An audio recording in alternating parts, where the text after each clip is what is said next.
Tell me honestly, where do they stuff you so much that my cooking makes you nauseous? Well, you say, Emery, nauseous. I'm stuffed, that's all. We had dinner at Marcus's. His wife cooked it like in a fancy restaurant. You think you dine out every day. All right, Griffin.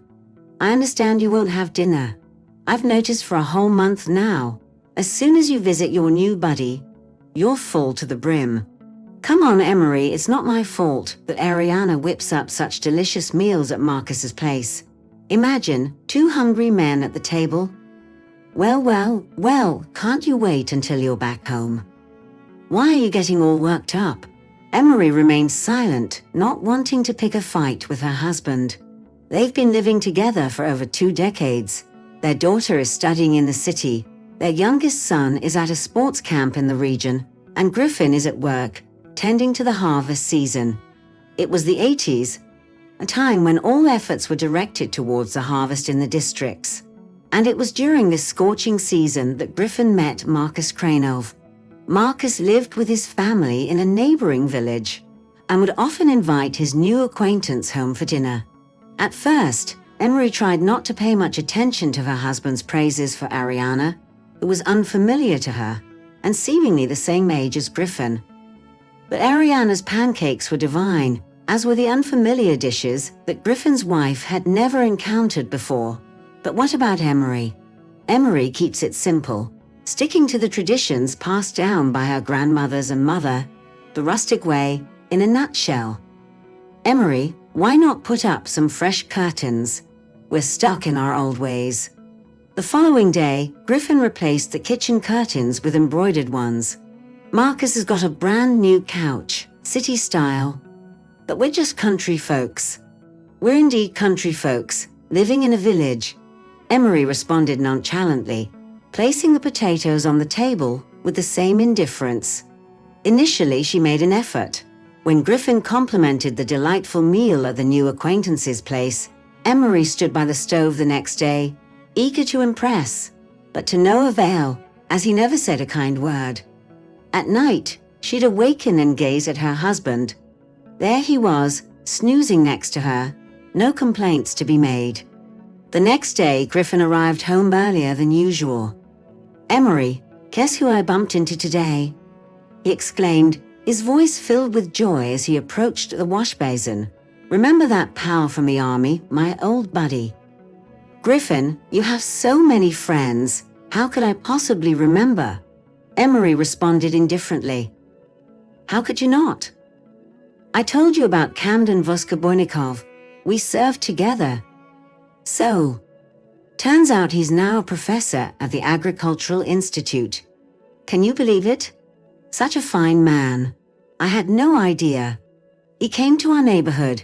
We ran into each other near the administration. Something about sharing expertise. That's nice for your friend. Emery, I invited him over. He'll be here Friday night. We should prepare something special. He's welcome. I wouldn't let a guest go hungry. Great. Oh, Emery, change the curtains, would you? Camden's now a city man. Griffin, you know what? Emery appeared calm, but gripped the towel tightly. You don't need to tell me when to change curtains. All right, don't get worked up. I'm just saying I have the right to suggest. Just 3 days remained before their esteemed visitor was to arrive. Emery glanced over the stove and windows, then fetched some lime to brighten up the stove again. She removed the drapes, laundered them thoroughly and rehung them meticulously. Late that afternoon, Griffin returned, not in his usual company vehicle, but in an old jiggly. Seated beside him was an unfamiliar face. Emery had already prepared the dinner table, but hadn't managed to slip off her apron when her husband greeted her at the door. Here's our guest here. This is Camden Ivanovich, a colleague of mine. You might as well just call him Camden, the tall, lanky visitor interjected somewhat sheepishly. His blonde hair was neatly combed back, his eyes a soft grey underlined by a blue shirt and a charcoal grey blazer. His appearance was simple, unpretentious, and he carried himself with an easygoing air. Emery had set the table in her customary manner, as best as she knew how. She had fired up the kitchen stove earlier and prepared a hot meal directly on the stove. She understood that the food always tasted better that way. The previous day, she had stoked the stove in the house, baked bread, and made her special cherry pies. Griffin fretted over his inability to purchase some sausage. Instead of sausage, Emery used a jar of homemade stew, which she incorporated into a hearty potato dish. The fresh garden vegetables were just begging to be used. "Camden, perhaps a little something to warm up," Griffin suggested with a wink. "No, Griffin, I'm driving." "Suit yourself, but I'm home," Griffin shrugged. "Emery, serve it. It's on the table." "Please, Camden Ivanovich, help yourself. Everything is from our own kitchen," Emery urged, eager to please. "Honestly, you don't need to be so formal. Camden will do just fine," the man replied, digging in with gusto, nostalgic memories surfacing. "Ah, brings back memories of my army days. Remember those endless bowls of pearl barley dumplings, Griffin? How could it slip my mind? How on earth could you overlook it? What about the foot races?" The men were deep in discussion, and Camden hardly seemed like the guest of honor. Emery warmed up, eased her worries, cleared away the used dishes, and set out fresh ones. "It's getting late," Camden noted, peering out the window. "I should be heading out." He rose from his seat.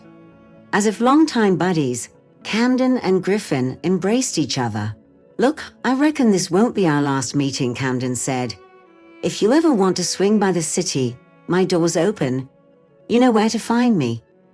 Approaching Emery, the guest exclaimed, "So pleased, truly delighted to make your acquaintance. I recall how Griffin here was so anxious waiting for your letters. He'd fret whenever one didn't arrive, and I'd reassure him, 'It's all good, your Emery will wait for you.'" Grasping her hand, he continued, "Thanks a ton, my dear hostess. It's been ages since I've had such sumptuous country fare, not since my grandma's kitchen when I was a lad." Absolutely scrumptious, genuinely heartfelt, he glanced around the room. "And it's really snug in here," he added, leaning in to unexpectedly kiss Emery's hand. "Many thanks for the warm and tasty hospitality." Emery's cheeks turned a bright red. "Oh, come on, it was nothing, just a little something from the heart." "Indeed, we feasted well," the guest chuckled. After seeing the guest out, Emery began tackling the dirty dishes, keen on not leaving any for the morning. Griffin assisted by fetching water and heating it on the stove. "Emery, need a hand with anything?" he offered. Emery responded with a smile. "You've assisted me sufficiently. He's a decent chap. Pleased you extended an invitation for him to come over." "Griffin, you were on a roll with your conversation. Did you manage to grab a bite to eat?" Griffin settled onto a chair, placing his hand on the backrest. "Emery, you truly have the skills of a hostess." "Indeed, once I had a sip to warm up. My role as a hostess hit me instantly." "What's the matter, Emery?" "I'm speaking the truth. I simply don't know how to greet people like Camden does with his hand-kissing technique." Griffin rose and approached his wife. "Look, let me finish up with the dishes. We'll tackle them together. Yeah, I have a feeling she'll need to stay there till morning, and you need to get up early for work. Don't worry, I'll catch some sleep." "Listen, Griffin, I've been contemplating your new friend, the one you often have dinner with. Perhaps we ought to invite them over, Marcus and his wife, Ariana. They've been treating you, so maybe it's time to return the favor." "Emery, I was thinking the same thing. I'm grateful you brought it up. But Griffin, I can't whip up fancy dishes like Ariana." No, you do as you please. You're my hostess." "That's right, my dear husband, the master of the house."